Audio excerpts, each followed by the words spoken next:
સૌપ્રથમ વાત કરીએ લોકસભાની ચૂંટણી અને રાજ્ય વિધાનસભાની પેટા ચૂંટણીના કોંગ્રેસના ઉમેદવારોને લઈને મોટા સમાચાર મળી રહ્યા છે। આગામી 3 દિવસમાં કોંગ્રેસ લોકસભાની બાકીની 7 બેઠકના ઉમેદવાર જાહેર કરી દેશે। સૌથી વધુ ગૂંચવાયેલી રાજકોટ બેઠકનું કોકડું ઉકેલા હોવાની પણ એઆઈસીસીના સૂત્રોથી જાણકારી મળી રહી છે।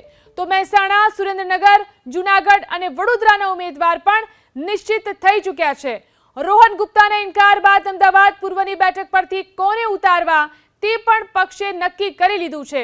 લોકસભાની સાથે જ યોજાનાર રાજ્ય વિધાનસભાની 5 બેઠકોની પેટા ચૂંટણી મુદ્દે પણ કોંગ્રેસે મંથન કરી લીધું છે। પ્રદેશ તરફથી મોકલાયેલા 5 બેઠકના ઉમેદવારોની યાદીને ચર્ચા બાદ કોંગ્રેસની કેન્દ્રીય ચૂંટણી સમિતિએ લીલી ઝંડી આપ્યાના અહેવાલો પ્રાપ્ત થઈ રહ્યા છે।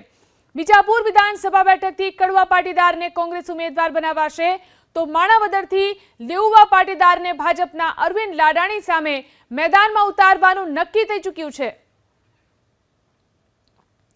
તો વિધાનસભાની પેટા ચૂંટણી માટેના ઉમેદવારો પણ કોંગ્રેસે નક્કી કરી લીધા છે। તો લોકસભા ચૂંટણીના ઉમેદવારો જે જાહેર કરવાના બાકી છે તેની પણ જલ્દી જ જાહેરાત કરવામાં આવશે। શનિવાર સુધીમાં તમામ 5 બેઠકોના ઉમેદવારોના નામ જાહેર થશે।